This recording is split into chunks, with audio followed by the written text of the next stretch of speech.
Greetings, everyone, and welcome to the inaugural podcast of I Am Teacher. This episode has been about a year in the making. I had this idea over Christmas break last year while reading the book It Won't Be Easy by Minnesota teacher Tom Rademacher. I thought to myself, if this teacher can write a book that is this entertaining and informative about teaching, at the very least, I can record some conversations I have with my colleagues. So, here we finally are.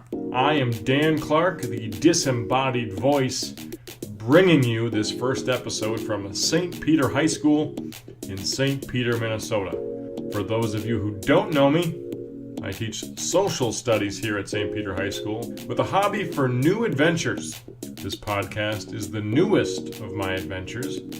It's a podcast about teachers by a teacher. There is currently a void in the world of podcasting that caters to my fellow educators, and I am here to fill it. My hope is that this podcast becomes the one that you listen to as an educator, student, or just a fan of conversations. Today, my guest is colleague and scientist Sean Keating. Sean has an interesting story. Before his teaching and coaching career, he was a real-life scientist in the field of biotechnology, where he cut and pasted parts of DNA, which I'm guessing is a lot harder than it sounds. He is also just an interesting guy who is interested in always learning something to become a more effective teacher and human being. On this first episode, we make our way through a variety of topics, so welcome. And without any further ado, here is the first of hopefully many episodes of I Am Teacher. So yeah, I don't know what this is going to turn into. I don't know either. I've never done a podcast. I mean, I did a couple way back in the day, but... Really? Just like when it was first starting, like, on NFL football stuff. Okay. Like, what year is this?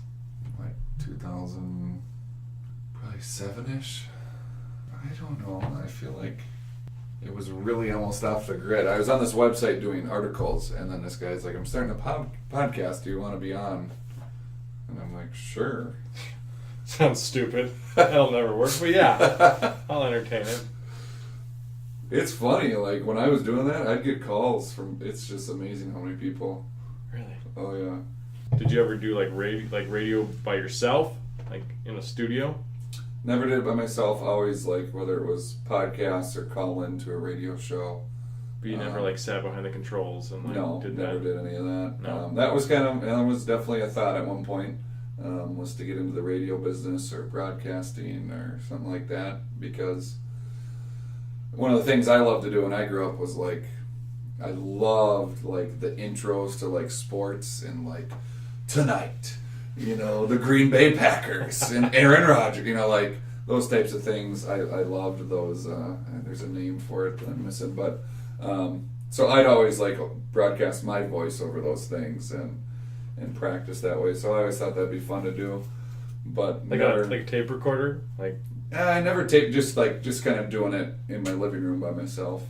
And I had friends, for example, like if they were going to play in a big event, one of the things I'd do for them is I'd always leave a voicemail and just make it super dramatic and motivating and inspirational. And I still, to this day, one of my roommates in college, he was a Division I golfer, and he golfs in tournaments, and he'd be like, will you send me a message, you know, before I play? So you can pump up a golfer? That's like... Yeah. The mental toughness that it's going to take.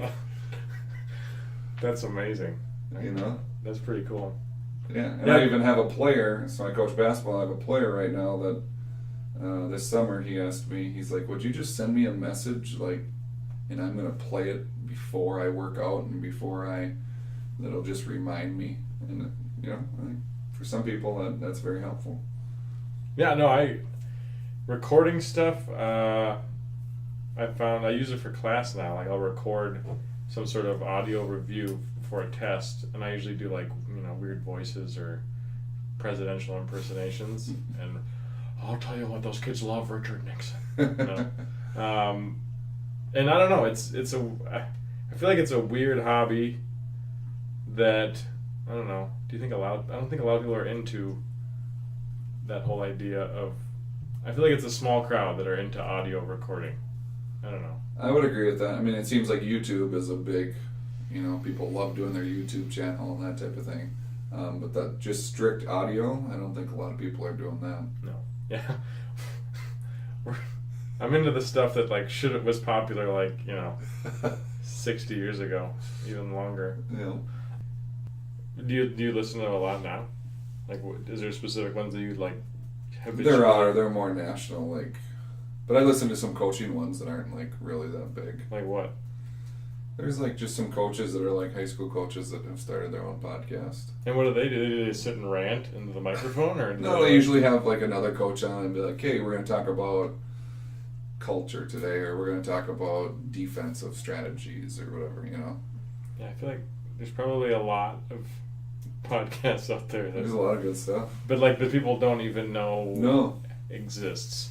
Do you listen to a lot? Oh yeah, I mean, I listen to clips of them. I just don't have the podcasts I listen to are 3 hours long. Oh, it's long. Yeah, I listen to stand-up comedian podcasts. Okay. Yeah. I don't. Yeah, sports. I don't know. Never really got into. Yeah. I used to watch Sports Center just so I could partake in the conversation with my friends. Yeah. So yeah, I stick to listening to comedians rant into a microphone. They just put a guest on and make. Yeah, or they'll just talk to the microphone by themselves, which I don't know. I think that's their form of writing jokes. Yeah. They just rant and then they're like, "Oh, that's a good bit," and then they elaborate on it. I love stand up. That's kind of my favorite thing. Have you ever tried it? I was the host of a MSU Idol once. Okay. And that was about as close as stand-up comedy I ever got. Radio DJ, that was that's not really stand-up. So have you ever gone to the shows in town? No. You should do that. No. Why not? I don't know. I'm too busy. What are you busy with? It's probably just because I'm afraid of it. I don't know. But you like it. I know. Why wouldn't you want to go? It just because it gives me anxiety to want to actually be. No, you wouldn't do it. I'm just saying go to the shows. Oh. But you could totally open for that. That'd be perfect. Yeah, well. Tom Leonard, do you know him? Yeah. He does stand up for that. He's hilarious. Okay. And this is every weekend they do that? No, once a month. Okay. Yeah, well, I don't know. I thought I'd have a theme for this one. It's education, teaching. I don't know. Yeah, I struggle with, because I don't always like to just ramble. Sometimes, one of my kind of things is always to, shut down an answer. But that's not great for podcasts. What do you mean? Just in general conversation, I don't like to be, elaborate on things? Talking about myself or whatever, So, you speak in just declarative sentences and that's usually... I don't know. It's kind of my general theme on life is I get all my information from books and podcasts and whatever, and then I kind of know what I think, and then occasionally someone will spark my interest with a good conversation, but for the most part, I just sit back and listen. All right, well, good choice for a first guest, I guess. Well, with this stuff, I got plenty of things to talk about. Yeah, I mean, I don't know. You've got an interesting story. You didn't obviously think about teaching right away, right? Nope. That was last. It was always kind of in the back of my mind, but I wanted to make money. Yeah. So I'm teaching. Why would you want to teach? I read that everybody will hit a certain age, and then they realize that what they're doing has no real there's no real benefit or societal benefit. You're not really helping anybody by doing your job. It's an actual psychological crisis that's documented that everybody has. You don't have significance, basically. Yeah, that's. I don't know if it's what the midlife crisis is, but it happens psychologically to everybody. Yeah. Is that what happened to you? You're just It was part of it, I think. And so you were an actual scientist, by the way. Mm-hmm. Sitting with a scientist. Mm-hmm. Yeah, very, very, very esteemed. So what was like why did you go into teaching? What made you do that change? I think like most people, I had, good teachers and coaches when I grew up, and they were always kind of the role models. And then I was in the back of my mind, I'm like, oh, that's just kind of a natural fit for me. But I'm like, wait a minute, you don't make any money doing that. So like in the science world, is it super serious? Is everybody just It's pretty serious. Worried about that? Drove me nuts too. Plus, no one likes sports, so I couldn't have those conversations. I can just imagine. And they might like sports, but they're like totally know nothing about it. Like they watch 3 minutes of Sports Center. So I'm like, yeah, no. Like I blog about this. Like that's hilarious. So you gave up on it. Yeah. Do you still do science stuff? Like not besides science teaching? Like do you like have a side gig of? I used to for my first couple of years. Like I'd work. I had places I could go work in the summer and make really good money, and now I just am too busy. I got the coaching part of it. Like science consultant, probably. It's just like they've got projects and they needed an extra. And like, so what do you do? Yeah, all my stuff was DNA stuff, like genetic engineering stuff. So I know you told me this before, but like you actually physically you remove parts of the DNA or replace it with other parts of other DNA? Yeah. Right? You're manipulating DNA to do what you want it to do. So yeah, there's different projects. I worked for private companies, so I mean... Like what are they making? So like the first one I worked for was like we were trying to make this, it's a component of carpet. It's a chemical in carpet that usually you make through, you gotta use oil, petroleum, so you gotta use an energy source of, from the earth. Mm-hmm. And they had a process to use bacteria to do it.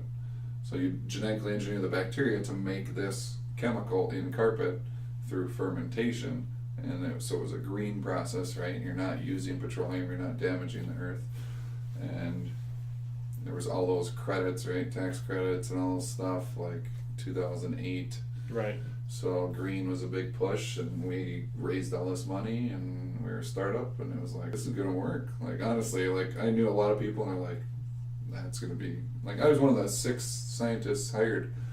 And I'm like, with my stock options and everything, like, I'm gonna be a millionaire in like 3 years. Like, I really did it work then? Oh, it would have worked, but it was money a long story. Oh yeah, I think okay. Yeah. There's these 2 professors that started it, and they couldn't handle the business side of it, so they just got super possessive and just said, "Nope, we're done. We're taking our stuff and going home," basically. So we all got fired. So that carpet process doesn't exist. They're using oil still to do it. I haven't even kept up with it. I'm sure it is. I'm sure there is a green process now, but I don't know if it's beneficial economically. So like, how do they how does somebody come up with that idea? Like, oh, there's this carpet thing we could get into. Who has that? Who has Are we doing this right now? Yeah. Oh, wow. I just been recording ever since we sat down. Okay. The ones I listen to, I mean, the ones on the radio are heavily edited. I don't have time for that. I like the ones that are just like people talking to each other. Yeah, I agree. And send them out, Yeah. But as far as like coming up with, I'm gonna manipulate the DNA of a carpet chemical with that. Like how does that? Do people just sit around? That's their creative thinking. Is that? It's actually not that hard. So there's pathways in every cell, and through genetics we can manipulate those pathways however we want. And so bacteria is really easy to use because they grow so fast. Like they divide every 20 minutes, and it's really easy to use that as a model. So you can actually get bacteria. You can put in it like a gene from another organism, put it into bacteria, make the bacteria produce the protein you want through fermentation, just like you'd ferment, beer or wine or whatever. And then you just have chemists that filter that product. But you got to scale it up, right, to a point that it would be beneficial as a business model. So this is stuff that, there's a lot of these processes out there now, and pharmaceutical drugs, for example, like insulin for a lot of the patients that rather than they used to take them from pigs and have to take hundreds of pigs to get a little bit of insulin, and now they can just make it using fermentation. Wow. And so, but somebody like, when they have creative thoughts, that is like, what if we, like, I don't have a creative thought about that. I'm usually thinking about like what's funny, and like how something is possibly funny. Yeah. But that, like, I don't know, it's just a totally different gear to be thinking in. I don't know. Do you think, is that how you think? Like, when you're thinking of creative ideas, what is like, is that what's popping through your brain? Used to be. I mean, no. I mean, those were based on technologies that came out, right? So if you're a scientist and you're reading like what's current, right, and all of a sudden you see a couple of these breakthroughs, they learned how to cut DNA, and then they learned how to work with it better. And once those technologies came out, people were like, oh, wait a minute. Think of all the things we could do now. Like, we can take a gene from one organism, put it into another, and I think it just started to snowball. So it was like getting the technology available. And that was the first time it was available, was like around... It started in the late 70s or early 80s. Yeah. And then insulin was the first product of what we, biotech is what we call it. And so that was a company I worked for. But all those companies are really in Silicon Valley, in Denver, in Boston.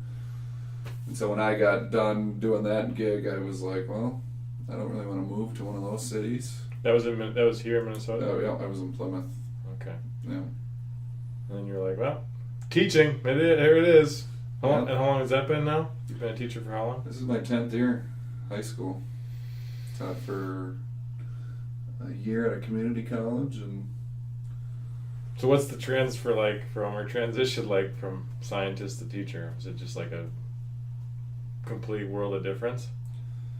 Like, yeah, I mean, the biggest thing when I did it was like 8 to 5 was kind of the classic like cubicle, like people that are like, man, the clock goes slow, For me, my days were pretty slow. So when I got into teaching, it was like, you don't even look at the clock, before you know it, it's 3 o'clock for the most part. So that was the biggest thing to me, just, I always talk about if you enjoy what you're doing, or if you're just really busy, like in teaching, it doesn't really seem like work, and I think that's a big part of it for me. So that was one of the biggest differences. And I mean, you asked the question about like your first couple of years, and for me it was a total big change, but I was also so excited to do it. And I think once you've had a career first, you've put a lot of thought about what you're doing, for people that do make career changes, I think it's a huge advantage because you kind of have this prior experience. And you're just older too. Like, so how old were you when you started? How old are you when you started teaching? Like 28. Okay. Yeah, definitely different than like, think about if you were to start at like 24. Or 22. Yeah. Like some of the, get done 4 years and boom. But like, yeah, compare, like, just comparing myself based on age, like if I were to start now, just like fresh out, I think I'd have a little bit of a different perspective already, just being weathered by time. As you've taught for 10 years, what has changed in those 10 years for you? Were you able to be patient with kids back when you first started? Or was it like, I'm from the science sector where people get things done and they're efficient, and then you get faced with like a high school classroom? Yeah, I think probably patience for sure. I mean, I was hardcore about cell phones, about behavior. I would get on kids really pretty hard, and demanded a lot. And I think back to like the first classes I had, and kind of feel sorry for those kids because here comes this guy coming in and trying to teach science at a super high level, and probably a lot of really hard readings that overwhelmed a lot of the kids. But at the same time, when you do that, what's amazing is you ask expectations high, and a lot of times the kids will still meet them, So, but I think overall, yeah, just over time, I've gotten more patient.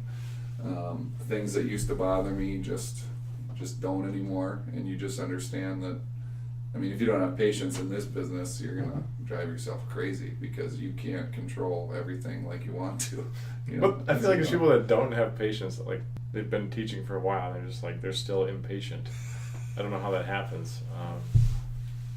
But yeah, I would say that's probably the most important thing. Not freaking out over the things that you don't need to freak out about. I'd probably tell myself that if I was to start over. Like, hey, just let it go, man. Yeah, it's not worth it. Yeah.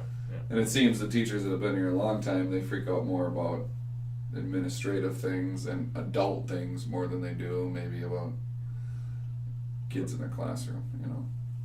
So have you changed this, like, in general, philosophy-wise, like teaching? Do you still, I mean, I'm sure you still have high expectations. Did you have like a moment where like, oh, that's not going to work and I'm going to completely shift everything I do to this new way of teaching, or has it always kind of been the same idea since you started? I don't know. Yeah, I think that's probably where the science background for me kind of is a benefit and a hindrance. I mean, like, I'm always looking for a better way to do things. So I love going to professional development. I love reading. I love, seeing what's out there, the best ways to challenge kids and help them learn.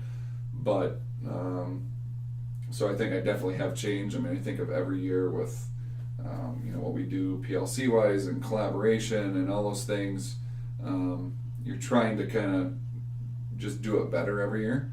And so I think a lot of my labs in the past, for example, were more like, here's a lab, here's the steps, you should get to the answer, for example.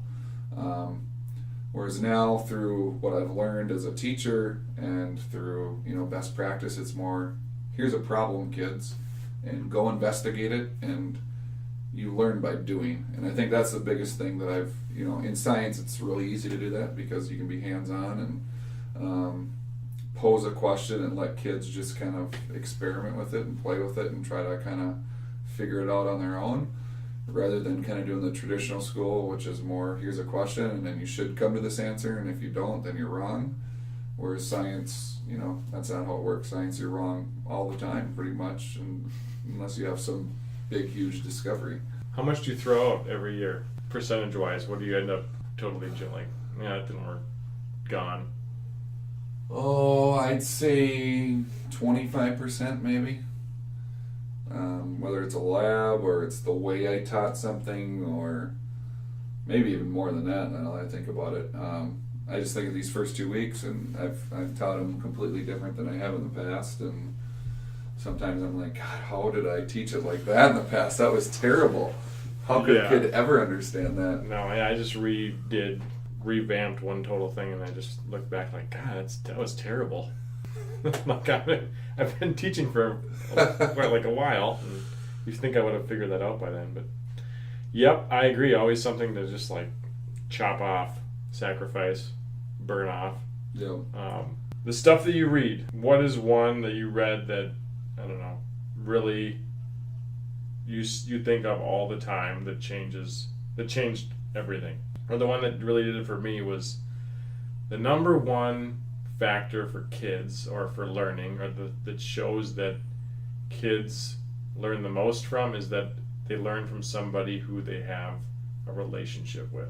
No matter what, that's like the number one on every study they do. The relationship is the one thing that matters the most. If you focus on that, you win. That fact, that statistic, that study really shifted it for me. So is there anything for you like that has impacted my teaching? Yeah. I think overall, most of my teaching is kind of off that Carol Dweck, like, growth mindset, in her book on, growth versus fixed mindsets. I share it with all my classes to start the year. I talk about it quite a bit, about just the differences between those two. And, science is a classic example, because I ask the kids always on a note card when they come in, what are your thoughts on science in general? Do you think you're good at science? And majority of the students come in thinking science is stupid and I'm not good at it. I'm just here to get through it. Now you have the upper level kids that are taking electives, that they have a little bit of a different tone on it. So when you're working with a customer base, right, who 80% of your kids don't want to be there and don't think they can do it, you have to change their thinking a little bit. And so that's why I share that with them. And we talk about what a growth mindset means. And it means that when challenges come up, where they're going to, because you've already predetermined that you're not good at it, how are you going to handle it? And are you just going to think that I'm not good at it? I can't do this? Or are you going to think like we as teachers think, and as a lot of people think, that anybody can learn this? I mean, chemistry, yeah, can it be hard?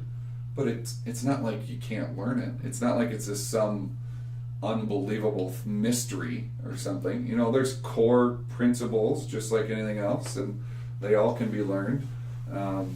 So I think when I share that with students, some of them, and I have them reflect on it, I have them actually write a paper on it when they start my class, and a lot of them are like, yeah, that makes a lot of sense, that I should embrace challenges and believe in myself, and not believe I'm a failure just because I don't do one problem right. But then it's a matter of applying it, right? So like today we had a metric quiz, 10 questions. I asked them to get 8 out of 10. They can move on. If they don't, they need to redo it.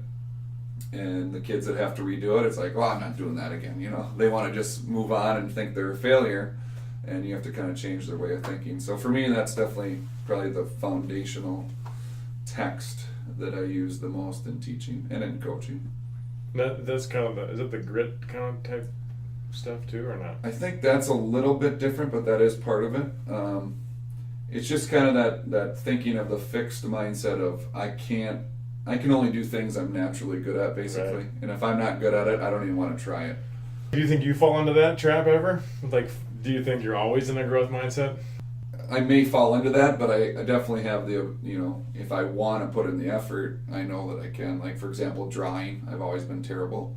But I know if I took a drawing class, I could get better at it and be okay. And that's kind of on one of my to-do lists, just so I could be able to draw something on the board better than I can right now. But the other part of that is I always think you need to be comfortable being uncomfortable. And there's things, just with our staff and stuff, right? You speak in front of the staff and the school body quite a bit. That's something I'm not super comfortable doing. I know that I could be okay at it, but I just don't really like putting myself in that position. And it's just, I think it's a matter of, kind of decisions you have to make if that's something that you really want to do. Yeah, it's not comfortable. Like, it never... Does it ever get better? No, it never is comfortable. I'm always like ready to throw up right before I say What do you hi. think about? Just running out of things to say. Like when I'm in front of a class, I'll start a sentence. I'm not even sure what the end of that sentence is yet. But if I stop mid sentence and don't finish it, it's like, well, I got nothing. And it's only like 20 some kids, and I don't feel bad, but like just the sheer number of people, it makes me I feel uneasy thinking about it right now. But I don't know, I'm able to do it, I guess. And do you have to remind you must have to remind kids though, of the growth mindset thing? Oh yeah, every day, right? All the time, but ultimately. And that's one of the things I've learned too over the years is it's great to acquire knowledge, but acquiring knowledge doesn't do anything for you. It's what you do with it. And so it's great that I tell kids growth mindset, fixed mindset, but if they're not going to do anything with it, it's not going to help them, And so that's the biggest challenge is sometimes I think I take on too much and try to change too much. Like last year I remember teaching and I tried to make wide scale changes, and it was just too much that I wasn't doing anything really well. I didn't feel like I was just trying to do all these different things rather than keeping it simple. And I think in education that happens where we just need to focus on the simple things. How about problems wise or changes that you think we should make in education? It's a good one. I've got all kinds of answers for this. The sleep one is obviously interesting. What's best for kids is obviously a later start. Research has proven that, but schools are hesitant to do that for the most part because of the busing schedule and athletics and all those things. Doesn't that make you crazy as a scientist? It does, because if that's best practice, then why aren't we doing it? That's a really simple cosmetic or basic change that would just it doesn't seem like a difficult change to make. Just move this time to this time. Yep. It's a simple, easy thing to do, right? You'd think so, and it would benefit, but I think it's like it's the whole like status quo, right? Like making changes. How do you reason that with everybody in the public, and are you gonna make people uncomfortable because you're changing? And that's why I say like you have to be willing to. And I know, and I don't do enough research onto all the schools out there, but I know there's schools that are doing it right, and all over the country that are doing late starts, and they've decided to take the leap, and then you got to follow it up with data. Is this helping students learn more? And if it is, then why aren't we doing it? So that'd be one. And then I think overall what I've seen in education is we all know how busy our schedules are. We're teaching, or we have a duty, and our schedules get super busy, and to collaborate with other professionals becomes very challenging. And I just think schools need to decide, hey, teachers collaborating with other teachers should be a number one thing, because that's how you get better. And that's just not built into our day or built into the summer. Since I've been teaching, probably one of the harder things that I had to deal with going into teaching was kind of that mantra you get from your buddies, you only work 9 months out of the year. I don't know how many times I've heard that. But anyone knows that if you really care about teaching, you are putting in significant time in the summer. And you are thinking about what you're doing, and you're trying to get better at it. And to me, there's all kinds of opportunities that administrators would have to kind of challenge teachers and promote that professional development within the school year. But you have to be willing to change the schedule. And very few districts are willing to do that, it seems, because it takes away from teachers in front of the kids. So that's one of my ideas, is start an hour later, and that first hour of the day should be teachers collaborating, talking about their schedules, their lesson plans, their assessments, how they're going to make things better. I think that'd be a way to kind of promote better education. Yeah, this right here, this is my tiny idea to talk to my coworkers more and collaborate with them, pick their brain a little bit. And this, I had this idea over a year now, and I just there's no time. It's pretty hard to carve out even this hour to just sit down and talk. I think I've had days where I don't even see you at all. I wouldn't even know if you were here or not. No. I just see the 4 core people that are the 6 that are in my pod. Yeah, that's a good one. I definitely don't talk to my fellow teachers enough. Yeah. Well, and you talk about relationships, right? As being the number one thing. Well, they're just as important within your staff. And if I'm not seeing you for three months or 2 weeks, it's kind of hard to have a good relationship, and to learn from each other. So I think, everything in life is about what you want to prioritize and emphasize. And, I think as educators, there's only so much we can do, but there's things at a higher level that I think need to be looked at. Yeah, those are good. When is the last time you actually you sat down in a small room with somebody? Is this this is a strange situation, right? Yeah, unless you're in an interview or something. Right. And I don't know. This doesn't feel weird, does it? No. I put what kind of music do you listen to on here? I don't know. I think part of this podcast, I also wanted people maybe that go to school here to hear their teachers talk to each other, know a little bit about them, kind of that relationship piece. So I don't know. What do you listen to? I'm curious. If I had to guess, I feel like you're, I don't know, some sort of classic rock guy or something like that. Is that a pretty fair bet? I definitely enjoy my classic rock. My number one would definitely be country. Okay. Country boy, huh? I'm a country boy. That's definitely my go-to. But I really like any type of music except for heavy rock. Not a big Metallica guy. Not a big just heavy rock. But pretty much anything else, I'm pretty go with the flow. And I'm not a type of guy that's researching music and super picky. I'm totally a guy that's just whatever's on the radio and cool with the kids. I'm cool with it. Okay. I have friends that are oh, how can you listen to that? That's so mainstream. I'm I don't have time to find music that's not mainstream. So I'd like to. I'm hoping that one of these that I interview is gives me something really not something I'm not expecting. Oh yeah, I'm really into the Insane Clown Posse. They really get me going. What is that? That's a super metal heavy metal, like they dress as clowns. You don't know who the Insane Clown Posse is? I don't know. The ICP. They have like an entire following called the Juggalos. You know where that?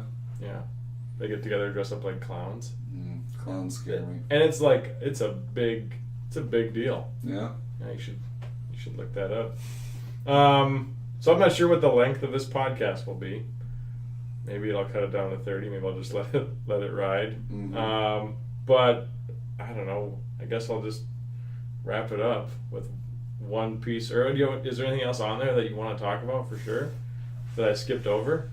I mean, I don't know what I'm doing really. Yeah, I see at the end here you got a piece of advice that you'd share.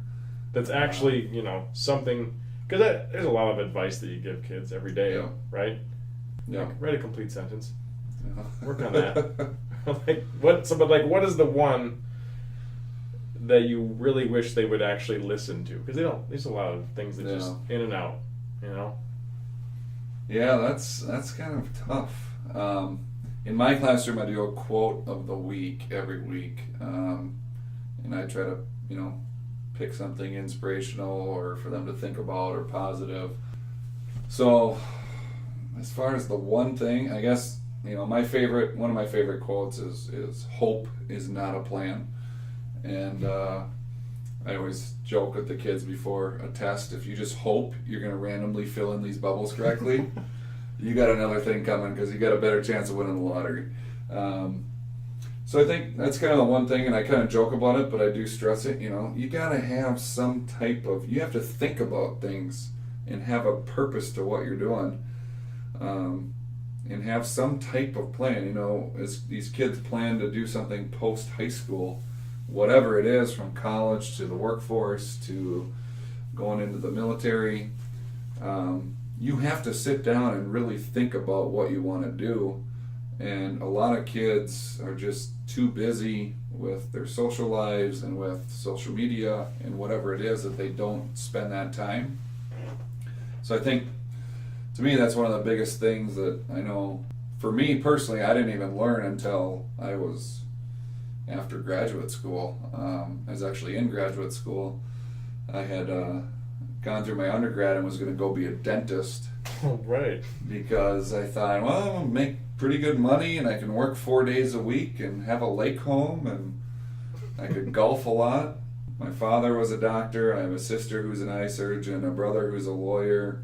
I've got 2 other sisters that are married into some pretty good situations, business owners. So there was a lot of pressure on me, I felt, to make money, and so I kind of went that route, and it didn't work out for me originally, and then I kind of chased it a little bit.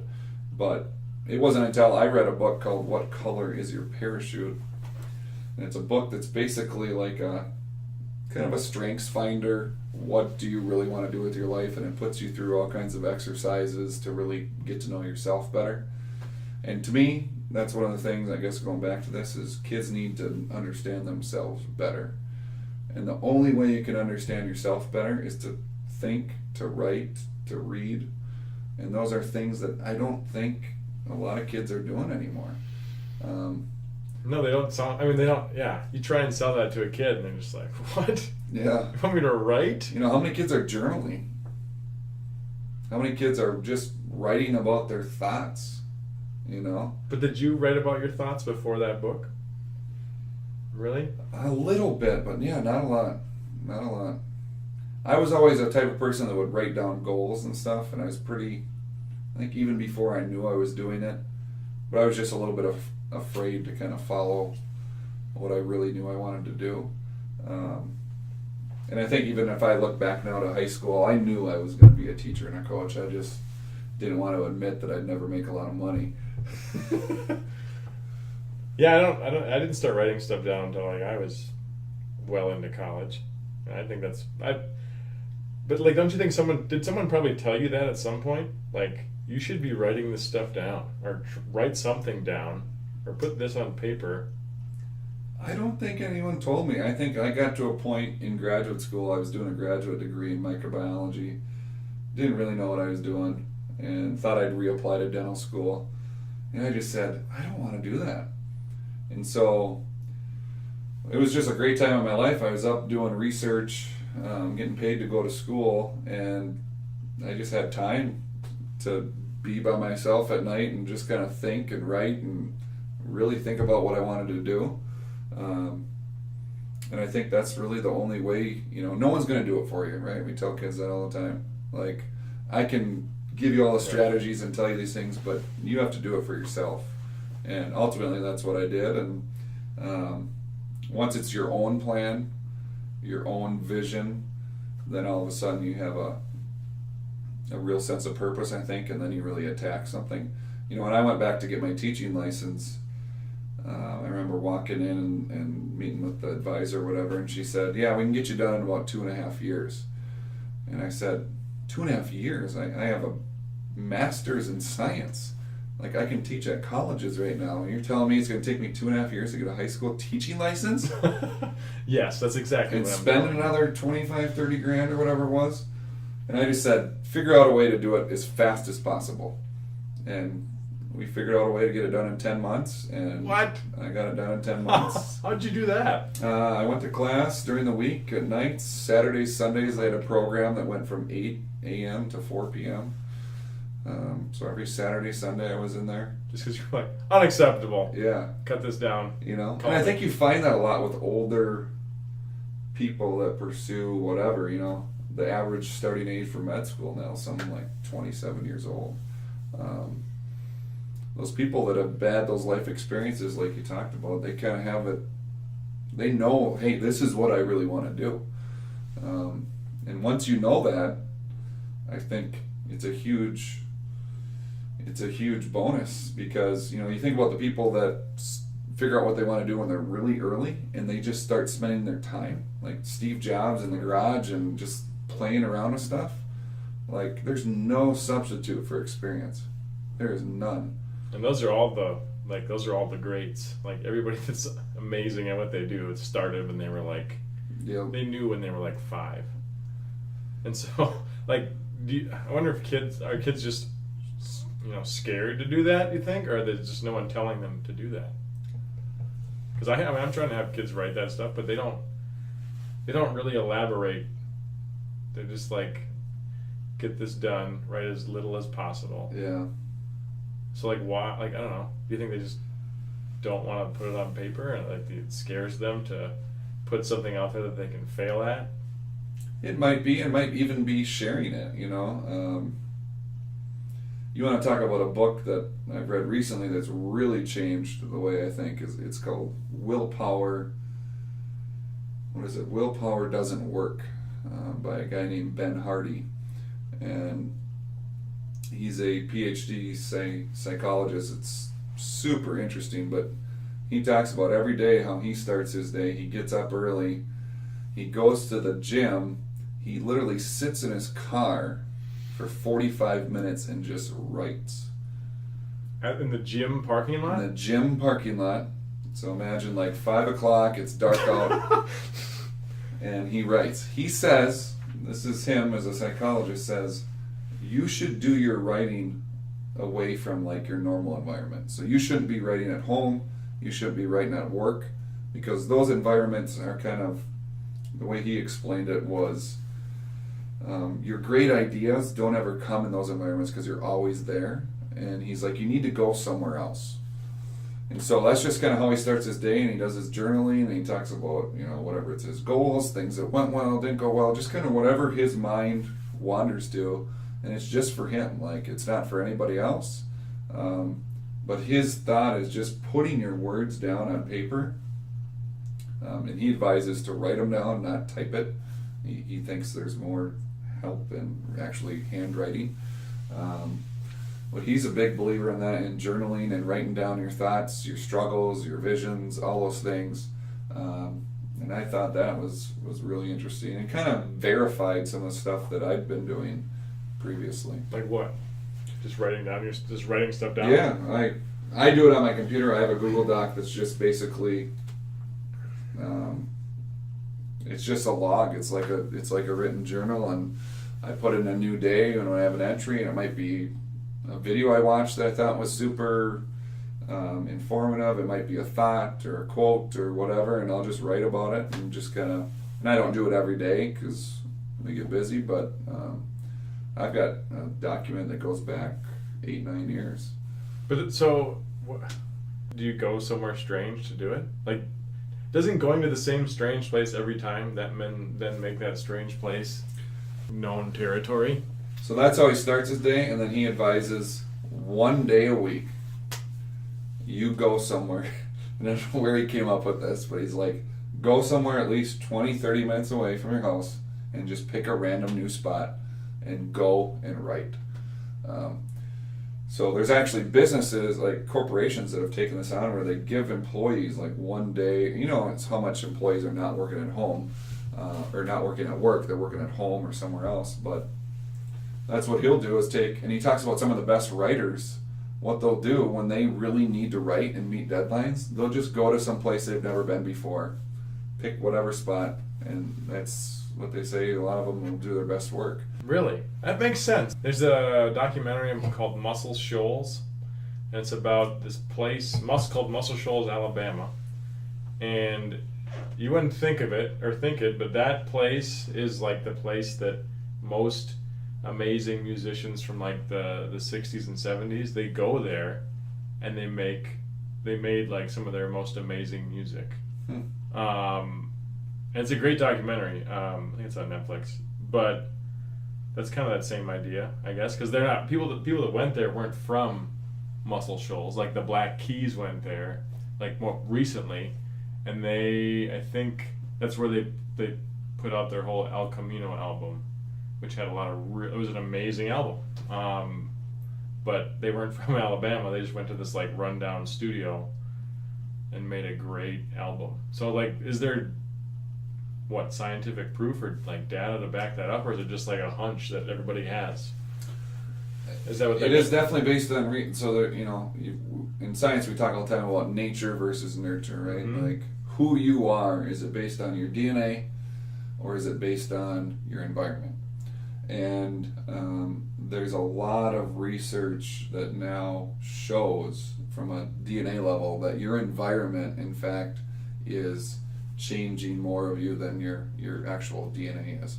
Really? In fact, there's a whole field called epigenetics, which is basically shows if Dan Clark were to grow up in Corey, where you did, right? Mm-hmm. Cold Spring, versus some other place, okay, your DNA would literally express its genes differently based on environmental factors. Okay, so whether that's the people you're around, whether that's the environment as much as the weather, your teachers, your friends, all of that goes into changing the way your DNA is expressed. So now that we know that an environment makes a huge impact. And there's a lot of great research in that book just about the people you're around, right? I mean, there's certain people in your life that when you're around them, you think differently. Yeah, I agree with that for sure.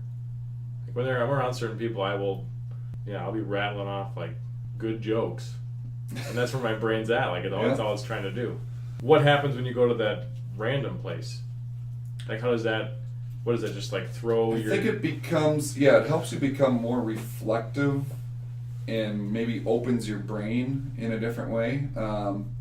I know, like, I just went to Charlotte, North Carolina over the summer for a coaching clinic, and I know, like, some of my friends are like, why would you do that? Like, why would you go to North Carolina? Like, you can go to clinics all around here.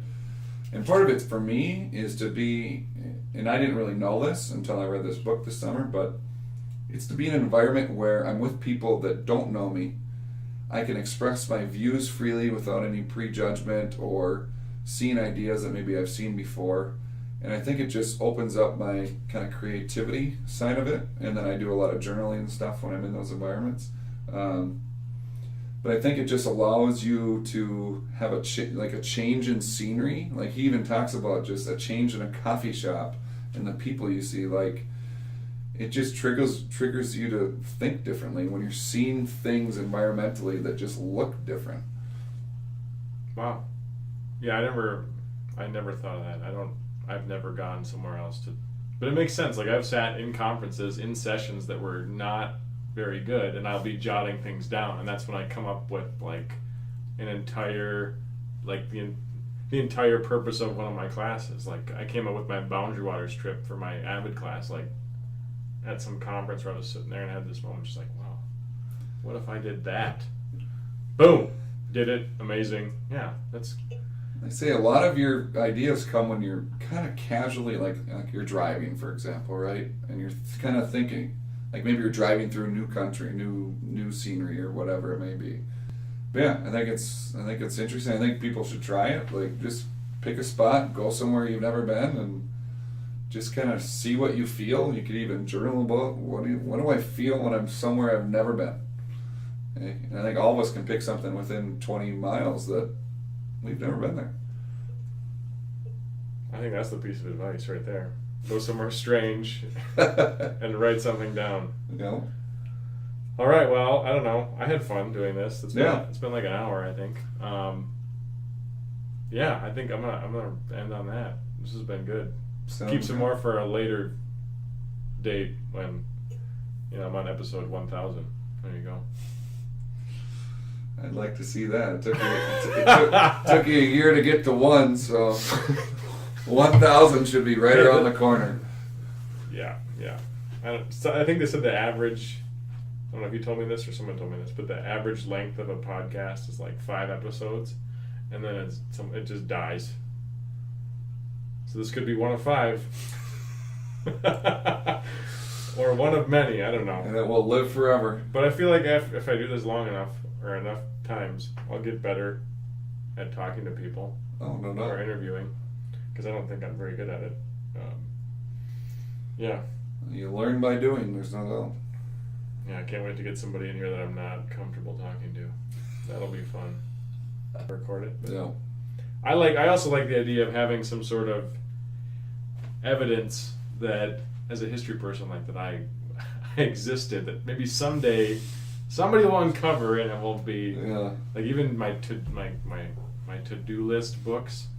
Like I'm keeping those like in sets, Oh, really? Like my blue teacher daily reference. Like I have for the last 4 years kept them as my artifacts. I don't know. Yeah. I have this weird idea that it'll like wouldn't you like to know, like, from an ancestor long ago, like what the hell they were thinking about, or like what they sounded like? Yeah. Yeah, I've wanted my dad to make a video for a long time. We just ask him questions, but just haven't gotten around to it. But put that damn camera down. Is that what he just doesn't want to be on film? I think he would. We just haven't had the time. Oh yeah, there you go. Yeah, he's 79, so I better get on it. Oh yes. All right. Well, thanks, Sean. Yeah. Appreciate it. Job well done. Well, we'll see about that. I didn't record. Thanks for listening. The only correction I feel I have to make is regarding the Black Keys album mentioned in the podcast. The album that they made in Muscle Shoals was not El Camino. The title was Brothers, which after some basic research turned up that was their most successful album to date. Further proving the theory that doing your work in a different environment has a definite effect. I highly suggest giving it a listen, available on Spotify, YouTube, wherever music is broadcasted. Thanks once again to Sean Keating for sitting down with me to chat. All of the books and documentaries mentioned in the episode can be found in the podcast description. Be sure to show your support by rating or even reviewing this podcast on whatever platform you are hearing this on. You can find me on Twitter at @the_Mr_Clark. Drop me a line. At least that's what the kids say. Thanks again, and we will see you next time here on I Am Teacher.